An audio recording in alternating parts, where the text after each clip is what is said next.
రావట్లేదు. ఎవరు వచ్చినా ముందుగానే వాళ్ళని బెదిరిస్తున్నారు.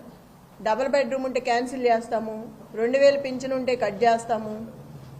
ఈ సవేరా ఫంక్షన్ హాల్ దగ్గర 150 మంది కూర్చున్నారు. బీఆర్ఎస్ టేబుల్ ఒక్కడు కూడా వేయనివ్వలేదు. వేసినా కూడా తీసి అవతలకు బారేశారు. ఎవరిని కూర్చొనివ్వలేదు. నేను వెళ్ళి అడిగితే గొడవ పెట్టుకున్నారు. స్కూటీల మీద వెళ్ళే వాళ్ళని కూడా ఆపి ఫలానా పార్టీకి మీరు కాంగ్రెస్ పార్టీకి వేయండి అని చెప్తున్నారు.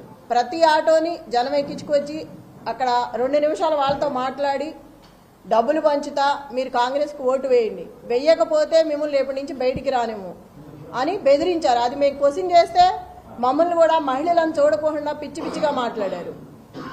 నేను సవేరాలో ఒక బూత్లోకి వెళ్తే 271లో నవీన్ యాదవ్ బావమరిది వెంకట యాదవ్ కూడా ఉన్నారు. నన్ను చూసి ఎమ్మటే బయటికి పరిగెత్తుకొని వెళ్ళిపోయారు.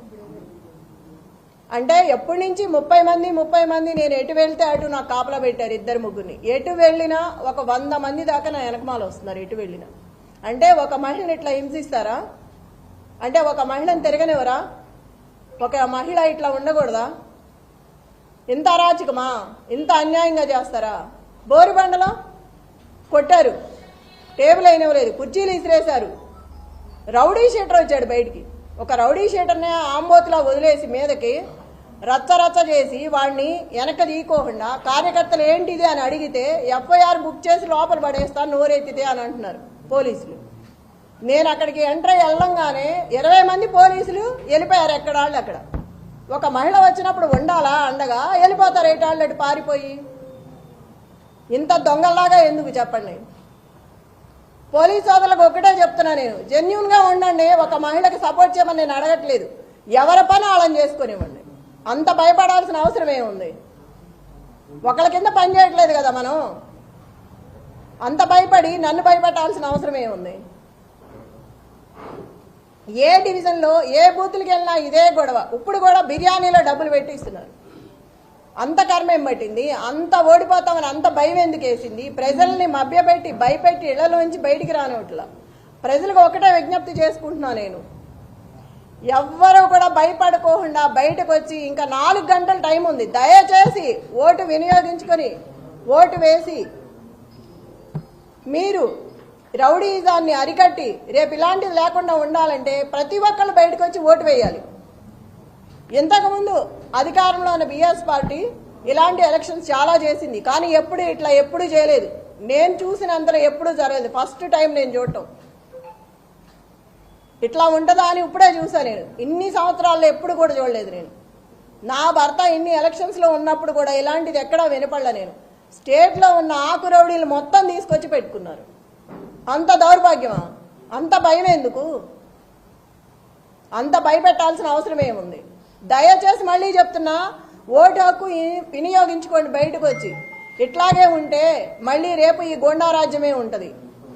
మీరు కనుక పార్టీని గెలిపించుకుంటే రేపు మీకు అండగా ఉంటుంది.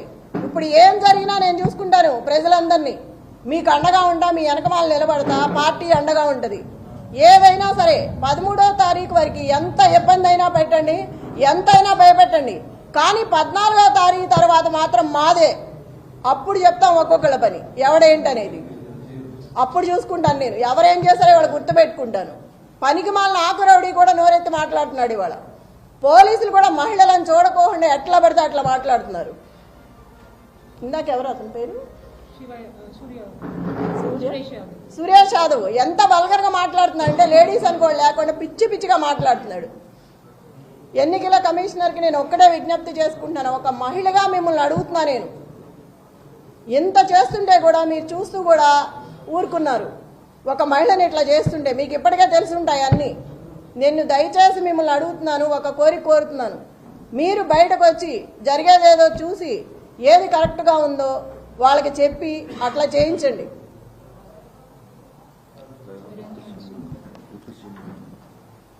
ఈ బట్టి విక్రమార్క మొత్తం జూబ్లీ హిల్స్ అంతా రౌండ్లు వేస్తున్నాడు. అవసరం ఏంటి? ఎమ్మెల్యే ఎవరు పేరిందా కూర్చొని ఉన్నాడు టేబుల్ దగ్గర? ఐలయ్య. అతనికి ఏం పని టేబుల్ దగ్గర?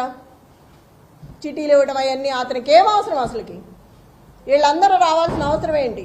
విప్పులు కానీ ఎమ్మెల్యేలు కానీ మినిస్టర్లు కానీ వీళ్ళందరూ రాత్రి నుంచే తిరుగుతున్నారు. అవసరం ఏంటి జూబ్లీ హిల్స్లో వీళ్ళకి? లోకల్ నాన్ లోకల్ మాట్లాడుతున్నారు. మరి రజియా ఇంటికి వెళ్ళి బోరుబండ్లో సైట్ 3లో ఆ అమ్మాయి కూర్చుందని గట్టిగా మాట్లాడుతుందని ఇంటికి వెళ్ళి గొడవ చేశారు రౌడీల్లాగా పోలీసులు. ఆ అమ్మాయి మీద కూడా గొడవ చేశారు కూర్చోవద్దని. టేబుల్స్ ఇవ్వట్లా, కుర్చీలు ఇవ్వట్లేదు. ఆ టేబుల్స్ తీసుకొచ్చి పోలీసులు సందు చివర 3 అడ్డం పెట్టుకున్నారు. అవి ఎవరికి అవసరం? వాళ్ళ దగ్గర లాక్కొచ్చి మీరు ఎందుకు వేసుకోవాలి? ఆ కుర్చీలన్నీ విసిరేసి వాళ్ళు ఎట్లా కూర్చుంటారు? నైట్ అవుతుందో ఎంత టైం అవుతుందో తెలియదు. మహిళలు ఉన్నారు, ప్రెగ్నెన్సీ ఉన్నారు. అక్కడ అంతమంది జనాన్ని భయపెట్టి టేబుల్స్ తెచ్చి బయటకు వేసుకోవాల్సిన అవసరం ఏంటి? ఇంత దౌర్జన్యమా? పోలీసులకు కూడా ఉండాలి కదా, మనం ఏం చేస్తున్నాము, ఇది తప్ప ఒప్ప అని తెలియదా? చిన్నపిల్లలేం కాదు కదా. అదేమంటే క్వశ్చన్ చేస్తున్నారు తిరిగి. ఆ క్వశ్చన్ చేసే ముందు మనం ఏం చేస్తున్నామో తెలియాలి కదా. మాట్లాడితే సీఏ అంటారు, ఏదేదో మాట్లాడుతున్నారు. నాన్నే భయపెడుతున్నారు వెళ్తుంటే. అంత 30 మంది 50 మంది 100 మంది పెరుగుతానే వస్తున్నారు కానీ తగ్గట్లేదు. 2 నిమిషాల్లో వస్తున్నారు. మరి ఎవరు చెప్తున్నారో నాకు తెలియదు. నేను ఎక్కడికి వెళ్తే అక్కడికి వస్తున్నారు నాతో పాటు. గుంపుగా వచ్చేస్తున్నారు.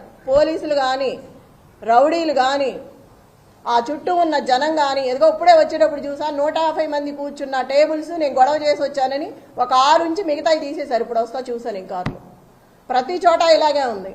మేము ఇక్కడి నుంచి అవతలకి వెళ్తే ఇక్కడ మొదలు పెడుతున్నారు, మళ్ళీ అటు నుంచి ఇటు వస్తే అటు మొదలు పెడుతున్నారు. ఎన్ని చోట్ల నాపుతాం, ఎంతమందిని నాపుతాం? బిర్యానీలో డబ్బులు పెట్టిన దౌర్భాగ్యం కాంగ్రెస్ పార్టీది. అంత అవసరమే వచ్చింది నీకు? అంత రౌడీయిజం చేయాల్సిన అవసరమే ఉంది? మొత్తం సిటీలో ఉన్న స్టేట్ మొత్తం రౌడీలందరినీ పెట్టుకున్నావు తీసుకొచ్చి. ఎంతమందిని బెదిరిస్తావు? పక్కనే పెట్టుకున్నాడు, కవర్లో పెట్టి ఒక్కొక్కళ్ళకు పంచుతున్నాడు. చూసాము, పోలీసులు కూడా చూస్తున్నారు పక్కన, ఏమంటలేదు వాళ్ళని. మా దగ్గర సెల్లులు ఉంటే తీసి బయట పెడుతున్నారు లాక్కొని. ఒక క్యాండిడేట్ ఫోన్ కూడా దగ్గర ఉండనివరా? క్యాండిడేట్తో ఒక మనిషిని కూడా రానివరా? ఎట్లా రాకుండా? లోపల ఎవరు కూర్చున్నారు ఏంటో మనకు తెలియాలి కదా. అట్లా కూడా అలౌ చేయట్లేదు. వాళ్ళని మాత్రం 10 మందిని అలౌ చేస్తున్నారు. అడిగితే నవ్వుతున్నారు.